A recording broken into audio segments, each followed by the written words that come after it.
ہاں، کہانی کے آخر میں تو ایسا ہی لگتا جیسے وہ اس کا انعام ہے۔ اور یہ ایک اہم مسئلہ ہے، کہانی کے شروع میں آئرا ایک مضبوط، خود مختار کردار ہے، بالکل، لیکن آخر میں اس کا کردار صرف کامران کے اعمال پر رد عمل دینے تک محدود ہو جاتا ہے۔ وہ بدل گیا، اس نے اچھے کام کیے اور انعام میں اسے آئرا واپس مل گئی۔ اس سے طاقت کا توازن بگڑ جاتا ہے اور آئرا کی اپنی مرضی سے فیصلے کرنے کی صلاحیت کمزور پڑ جاتی ہے۔ ہاں، یہ بات تو ہے، کمزوری یہ ہے کہ آئرا کا فیصلہ اس کا اپنا سوچا سمجھا انتخاب نہیں لگتا، بلکہ کہانی کی ایک ضرورت محسوس ہوتا ہے۔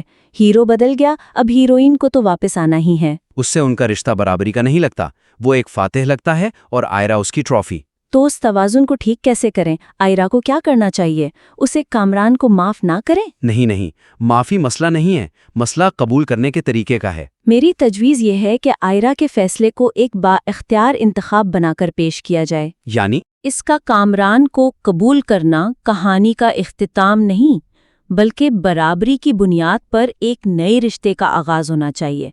وہ اسے انعام کے طور پہ نہیں مل رہی، بلکہ وہ خود اس رشتے میں واپس آنے کا فیصلہ کر رہی ہے، اپنی شرائط پر۔ بالکل، اپنی شرائط پر۔ اس کی کیا مثال ہو سکتی ہے؟ کیا مطلب ہے اپنی شرائط کا؟ جیسے جب کامران آخر میں اسے شادی کے لیے کہتا ہے تو آئرا کو فوراً روتے ہوئے ہاں نہیں کہنا چاہیے۔ اچھا، وہ ایک لمحے کے لیے خاموش ہو، اسے دیکھے اور پھر کہے، کامران، میں نے تمہاری کوشش دیکھی ہے اور میں اس کی قدر کرتی ہوں، لیکن جو اعتماد ٹوٹا تھا وہ چند اچھے کاموں سے واپس نہیں آ سکتا، اسے وقت لگے گا۔ اور پھر وہ اپنی شرائط رکھے، ہم شادی کریں گے لیکن کچھ شرطوں پر۔ ہاں، جیسے پہلی شرط، ہم 6 مہینے کاؤنسلنگ لیں گے، دوسری، میں اپنا کام جاری رکھوں گی، اور تیسری کیا؟ کہ اگر مجھے کبھی بھی محسوس ہوا کہ تمہارے اندر وہ پرانا شخص واپس آ رہا ہے تو میں بغیر کچھ کہے چلی جاؤں گی۔ کیا بات ہے! اس سے طاقت کا توازن فوراً برابر ہو جائے گا۔ اب آئرا ایک بے بس لڑکی نہیں بلکہ ایک ایسی عورت ہے جو اپنی زندگی کے فیصلے خود کر رہی ہے اور اس رشتے کی حدود طے کر رہی ہے، اور کامران کا اصل امتحان اب ہوگا جب وہ ان شرائط کو قبول کرے گا۔ اس کا ان شرائط کو خوشدلی سے ماننا اس کی تبدیلی کا سب سے بڑا ثبوت ہوگا۔ اور اس کے فیصلے کو مزید مضبوط کرنے کے لیے ایک سین اس کی بہن فلک یا دوست کے ساتھ بھی ہو سکتا ہے، ٹھیک ہے، جہاں وہ اس سے پوچھے کہ کیا تم واقعی سے معاف کر رہی ہوں، تو آئرا جواب دے، یہ معافی کی بات نہیں ہے، یہ ایک رسک لینے کی بات ہے۔ میں اس نئے کامران پر اپنی زندگی کا سب سے بڑا جوا کھیلنے لگی ہوں۔ ہاں، میں یہ فیصلہ اس لیے نہیں کر رہی کہ وہ بدل گیا ہے، بلکہ اس لیے کہ میں اس بدلے ہوئے انسان کے ساتھ ایک مستقبل بنانے کا موقع نہیں کھونا چاہتی۔ لیکن اس بار یہ رشتہ میرے اصولوں پر چلے گا۔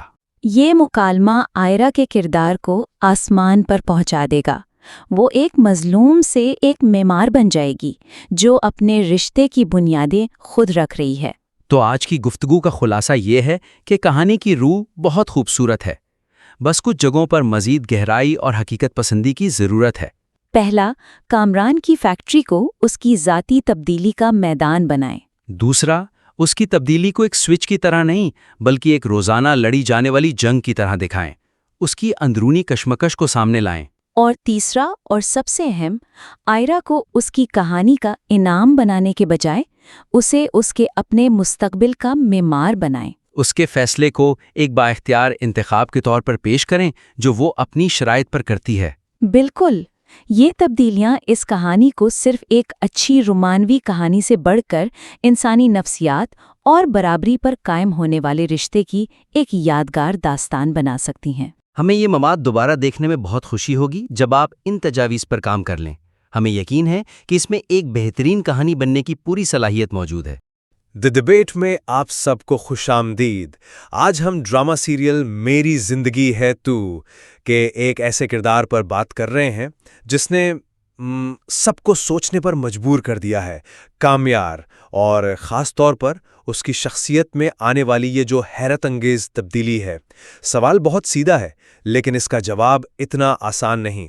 کیا کامیار کی یہ تبدیلی واقعی دل سے ہے، ایک حقیقی اور پائیدار تبدیلی، یا یہ سب آئرا کو حاصل کرنے کی ایک نئی، پہلے سے زیادہ ہوشیار حکمت عملی ہے جو اس کے پچھلے جارحانہ رویے کی ناکامی کے بعد اپنائی گئی؟ دیکھیں، میرا تو خیال ہے کہ کامیار کی تبدیلی حقیقی ہے اور اس کے جو ٹھوس اقدام ہے وہ اس بات کا ثبوت ہے۔ اور میں سمجھتی ہوں کہ یہ تبدیلی صرف ایک رد عمل ہے جس کی بنیاد آج بھی آئرا کے لیے اس کا جنون ہی ہے۔ اس کے سارے عمل اسی ایک مقصد کے گرد گھومتے ہیں، اس لیے اس کی اصلیت پر بہت سنجیدہ سوالات اٹھتے ہیں۔ لیکن کیا صرف اس لیے کہ تبدیلی کا محرک کوئی اور شخص ہے ہم اس پوری تبدیلی کو جعلی قرار دے سکتے ہیں؟ میرے خیال میں یہ ناانصافی ہے۔ آپ اس کے کاموں کو دیکھیں، وہ صرف دکھاوا نہیں ہے۔ اس نے اپنی فیکٹری کو شمسی توانائی پر منتقل کرنے کا فیصلہ کیا، نئی مشینری منگوائی۔ یہ کوئی چھوٹے موٹے کام نہیں ہے، یہ طویل مدتی اسٹریٹجک فیصلے ہیں۔ یہ ایک ایسے شخص کی سوچ ہے جو مستقبل کا سوچ رہا ہے، نہ کہ صرف آج کسی کو متاثر کرنے کا۔ میں آپ کی بات سمجھ رہی ہوں، لیکن آپ اس تبدیلی کے ٹریگر کو نظر انداز کر رہے ہیں۔ یہ سب کچھ کہاں سے شروع ہوا؟ آئرا کے انکار سے؟ جیسا کہ اس کے اپنے دادا نے کہا، کیا کہہ دیا اس لڑکی نے کہ خود کو دوبارہ بنانے میں جٹ گیا؟ مطلب یہ ایک جملہ ہی پوری کہانی بیان کر دیتا ہے۔ اس کی ساری محنت کا مرکز، اس کی ہر سوچ کا محور آج بھی آئے رہی ہے۔ اگر یہ ذاتی ترقی ہوتی تو اس کا آغاز اندر سے ہوتا، آہستہ آہستہ ہوتا۔ یہ تو راتوں رات ایک انقلابی تبدیلی ہے جو ایک جھٹکے کے بعد آئی ہے۔ اور کیا زندگی میں بڑی تبدیلیاں ایسے ہی جھٹکوں کے بعد نہیں آتی؟ اکثر ہمیں کوئی بڑا صدمہ یا انکار ہی اپنی خامیوں کا احساس دلاتا ہے۔ اہم بات یہ نہیں کہ اسے جھٹکا کس نے دیا، اہم یہ ہے کہ اس نے اس جھٹکے کو ایک مثبت سمت میں استعمال کیا، اور اس کے اثرات وہ صرف آئرا تک محدود نہیں رہے۔ اس نے یونین لیڈر سے لڑنے کے بجائے مزدوروں سے براہ راست بات چیت کی، ان کے خدشات دور کیے۔ یہ ایک لیڈر کی نشانی ہے۔ لیڈر کی نشانی یا ایک ذہین اداکار کی؟ آپ اس کے ماضی کو اتنی آسانی سے کیسے بھول سکتے ہیں؟ اس کا رویہ صرف ناپختگی نہیں تھا، وہ تو ہراسانی یعنی ہراسمنٹ کے زمرے میں آتا تھا۔ آئرا کا پیچھا کرنا، اس کی دیوار پھلانگنا، اس کے خاندان کو دھمکانا، یہ گہری زہریلی عادتیں ہیں۔ کیا آپ واقعی مانتے ہیں کہ ایسی فطرت رکھنے والا انسان چند ہفتوں میں ایک نیک اور ذمہ دار سماجی کارکن بن سکتا ہے؟ مجھے تو اس رفتار پر سب سے زیادہ شک ہے۔ یہ بہت غیر حقیقی لگتا ہے۔ آپ رفتار کی بات کر رہے ہیں، میں نتائج کی بات کر رہا ہوں۔ ٹھیک ہے، مان لیتے ہیں کہ رفتار غیر معمولی ہے، لیکن اس کے کاموں کے نتائج کو کیسے جھٹلائیں گے؟ اس نے اپنی سب سے قیمتی چیز، اپنی سائبر ٹرک، بیچ کر ایک اولڈ ایج ہوم کے منصوبے کے لیے فنڈز دیے۔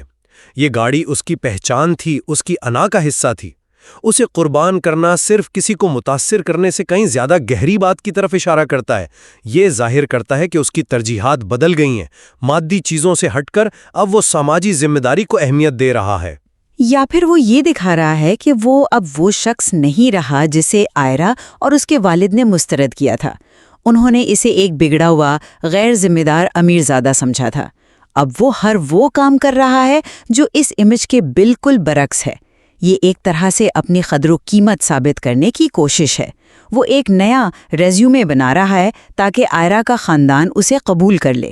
ہر قدم، چاہے وہ فیکٹری میں ہو یا اولڈ ایج ہوم کے لیے، اسی ایک مقصد کی طرف جاتا ہے، یہ ثابت کرنا کہ دیکھو میں اب تمہارے قابل ہوں۔ اچھا، اگر یہ صرف اپنی قابلیت ثابت کرنے کی کوشش ہے تو پھر ایک ایسی بات ہے جو آپ کی اس دلیل کو کمزور کر دیتی ہے۔ آئرا کے امتحان میں اس کی خفیہ مدد، یہ ایک ایسا عمل تھا جس کا اسے کوئی کریڈٹ نہیں ملنا تھا۔ اور میرے نزدیک یہی اس کی سب سے ہوشیار اور سب سے زیادہ پریشان کن چال تھی۔ ہوشیار چال؟ آپ اسے چال کیسے کہہ سکتے ہیں؟ اس نے پروفیسر سے بات کی اور خاص طور پر یہ درخواست کی کہ اس کا نام آئرا کے سامنے نہ لیا جائے۔ یہ تو بے غرضی کی انتہا ہے۔ وہ چاہتا تو اس احسان کا ڈھنڈورا پیٹ سکتا تھا، آئرا کو بتا سکتا تھا کہ دیکھو میں نے تمہارے لیے کیا کیا، لیکن اس نے گمنام رہنا پسند کیا۔ یہ حقیقی ہمدردی ہے، جہاں آپ دوسرے کی بھلائی چاہتے ہیں چاہے اس کا صحرا آپ کو نہ ملے۔ معاف کیجیے گا، میں اسے بالکل مختلف زاویے سے دیکھتی ہوں۔ یہ ہیرا پھیری یعنی مینیپولیشن کی ایک بہت ہی لطیف قسم ہے۔ اس نے جان بوجھ کر خود کو تصویر سے باہر رکھا کیونکہ وہ جانتا تھا کہ ایسی باتیں چھپی نہیں رہتی۔ اسے اندازہ تھا کہ جب سچائی کسی اور کے ذریعے آئرا تک پہنچے گی تو اس کا اثر 1000 گنا زیادہ ہوگا، اور بالکل وہی ہوا۔ جب آئرا کو پتہ چلا تو وہ خود کو اس کا مخروض محسوس کرنے لگی۔ اس نے آئرا کو اخلاقی طور پر ایک ایسی پوزیشن میں ڈال دیا جہاں اس کے لیے کامیار کو نظر انداز کرنا، اس سے نفرت کرنا مزید مشکل ہو گیا۔ یہ پردے کے پیچھے سے ہیرو بننے کی کوشش تھی تاکہ جب پردہ اٹھے تو تالیاں اور بھی زور سے بجے۔ لیکن یہ تو آپ کی طرف سے ایک مفروضہ ہے، آپ اس کی نیت پر شک کر رہے ہیں جبکہ اس کا عمل کچھ اور بتا رہا ہے۔ اس کے عمل میں تو صرف بے غرضی نظر آتی ہے۔ آپ یہ کیسے ثابت کر سکتے ہیں کہ اس نے یہ سب کچھ سوچ سمجھ کر کیا تھا تاکہ آئرہ خود کو مقروض محسوس کرے؟ ہو سکتا ہے وہ واقعی اس کی مدد کرنا چاہتا ہو کیونکہ وہ اس کی تکلیف نہیں دیکھ سکتا تھا۔ ثبوت اس کا ماضی کا رویہ ہے۔ ایک شخص جو پہلے زبردستی اور دھمکیوں سے کام لیتا تھا، جب وہ طریقہ ناکام ہو گیا تو اس نے ایک نیا طریقہ اپنایا۔ اس نے اپنی حکمت عملی کو بہتر بنایا ہے۔ وہ سمجھ گیا ہے کہ آئرہ پر جارحیت کام نہیں کرے گی، اس لیے اب وہ اسے نفسیاتی طور پر متاثر کرنے کی کوشش کر رہا ہے۔ یہ ایک زیادہ نفیس کھیل ہے۔ وہ شطرنج کھیل رہا ہے، پہلے کی طرح گلی ڈنڈا نہیں۔ مقصد آج بھی وہی ہے، آئرہ کو حاصل کرنا۔ چلیں اس بات کو ایک لمحے کے لیے چھوڑ دیتے ہیں، اس کی کاروباری اصلاحات پر واپس آتے ہیں۔ آپ کہتی ہیں کہ یہ سب آئرہ کو متاثر کرنے کے لیے ہے۔ کیا آپ کو واقعی لگتا ہے کہ کوئی شخص اپنی پوری کمپنی کا مستقبل، کروڑوں روپے کی سرمایہ کاری اور سینکڑوں ملازمین کی نوکریاں صرف ایک لڑکی کو متاثر کرنے کے لیے داؤ پر لگا دے گا؟ شمسی توانائی پر منتقلی ایک بہت بڑا، مہنگا اور پیچیدہ منصوبہ ہے۔ یہ کمپنی کو آنے والے کئی سالوں تک متاثر کرے گا۔ یہ کسی عاشق کا جذباتی فیصلہ نہیں، یہ ایک CEO کا سوچا سمجھا قدم ہے۔ بالکل، اور وہ یہی تو ثابت کرنا چاہتا ہے کہ وہ ایک قابل CEO ہے۔ آئرہ کے والد کی نظر میں وہ ایک نالائق لڑکا تھا۔ اس نے اس تاثر کو توڑنے کے لیے ہر وہ کام کیا جو ایک کامیاب بزنس مین کرتا ہے۔ یہ دکھاوا نہیں ہے، یہ ایک کردار ہے جسے وہ جی رہا ہے، اور وہ اس کردار کو اتنی اچھی طرح سے نبھا رہا ہے کہ آپ جیسے لوگ بھی قائل ہو رہے ہیں۔ لیکن سوال پھر وہی ہے، جب مقصد حاصل ہو جائے گا، جب آئرہ اس کی زندگی میں آ جائے گی، کیا تب بھی یہ قابل CEO اور ہمدرد انسان زندہ رہے گا، یا پھر پرانا کامیار واپس آ جائے گا؟ مجھے لگتا ہے آپ اس کے مثبت کاموں میں بھی منفی نیت تلاش کر رہی ہیں۔ آئرہ کے والد سے اس کی آخری ملاقات کو ہی دیکھ لیں۔ وہ وہاں گیا، لیکن اس کا رویہ کیسا تھا؟ پرسکون، باعزت۔ اس نے اپنی ماضی کی تمام غلطیوں کا کھلے دل سے اعتراف کیا۔ جب اس کے والد نے بات کرنے سے انکار کر دیا تو اس نے بحث نہیں کی، زبردستی نہیں کی، بلکہ خاموشی سے واپس جانے پر راضی مند ہو گیا۔ یہ اس بات کا سب سے بڑا ثبوت ہے کہ اس نے دوسروں کی حدود اور ان کی مرضی کا احترام کرنا سیکھ لیا ہے۔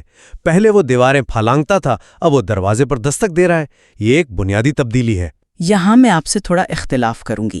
دستک دینا یقیناً دیوار پھلانگنے سے بہتر ہے، میں یہ مانتی ہوں، لیکن کیا بن بلائے کسی کے دروازے پر پہنچ کر اسے بات کرنے پر مجبور کرنا حدود کا احترام ہے؟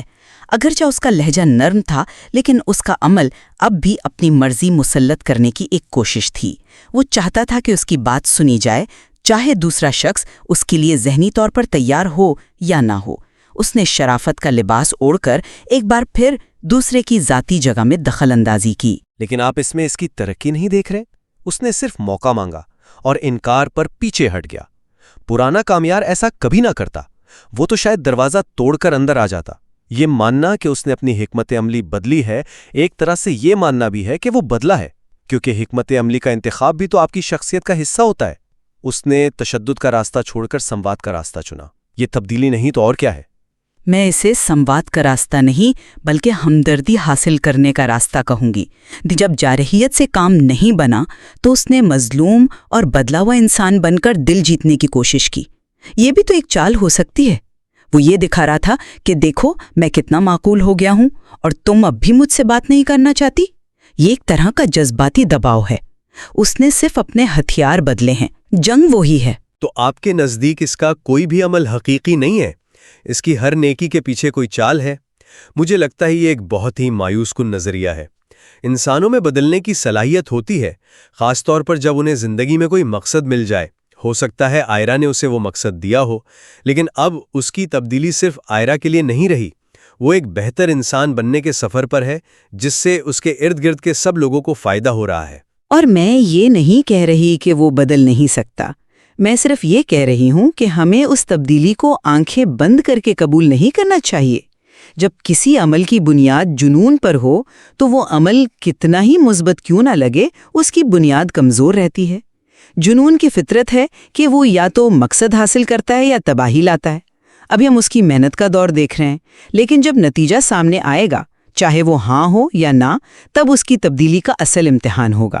آخر میں اپنی بات کو یوں سمیٹوں گا کہ کامیار کے کاروباری فیصلوں سے لے کر اس کے فلاحی کاموں اور ذاتی رویے میں عاجزی تک تمام شواہد ایک ایسے شخص کی تصویر پیش کرتے ہیں جو بنیادی طور پر بہتر کے لیے بدل چکا ہے۔ اس کے اقدام کا دائرہ اب آئرہ سے کہیں زیادہ وسیع ہو چکا ہے، اور میرے نزدیک اس کی تبدیلی کے حقیقی ہونے کا یہی سب سے بڑا ثبوت ہے۔ اور میں اپنی بات پر قائم رہوں گی کہ اگرچہ کامیار نے اپنا رویہ اور حکمت عملی ضرور بدلی ہے، لیکن اس کی بنیادی ترغیب آج بھی آئرہ کے لیے اس کا جنون ہی ہے، اور جب تک یہ جنون اس کے فیصلوں کی ڈور ہلاتا رہے گا، اس کی تبدیلی کی بنیاد ایک غیر مستحکم زمین پر کھڑی رہے گی۔ اس لیے ہمیں ایک بہت ہوشیار حکمت عملی کو حقیقی اندرونی تبدیلی سمجھنے میں محتاط رہنا چاہیے۔ شاید ہم دونوں اس بات پر متفق ہو سکتے ہیں کہ یہ کردار تبدیلی کے ایک بہت شدید اور پیچیدہ عمل سے گزر رہا ہے، اور حقیقی ذاتی ترقی کو کسی رومانوی مقصد کے حصول کی حکمت عملی سے الگ کرنا ہمیشہ آسان نہیں ہوتا۔ اس کی نیتوں کی یہی پیچیدگی اس کے کردار کو اتنا دلچسپ بناتی ہے۔ بالکل، اور شاید آخر میں سوال یہ نہیں ہے کہ کامیار بدلا ہے یا نہیں، بلکہ اصل سوال یہ ہے کہ کیا کوئی بھی تبدیلی جو کسی دوسرے انسان کو پانے کے جنون سے شروع ہو، کبھی اپنی ذات کے لیے حقیقی اور پائیدار ہو سکتی ہے؟ یہ وہ سوال ہے جس کا جواب شاید ہمیں وقت ہی دے سکتا ہے۔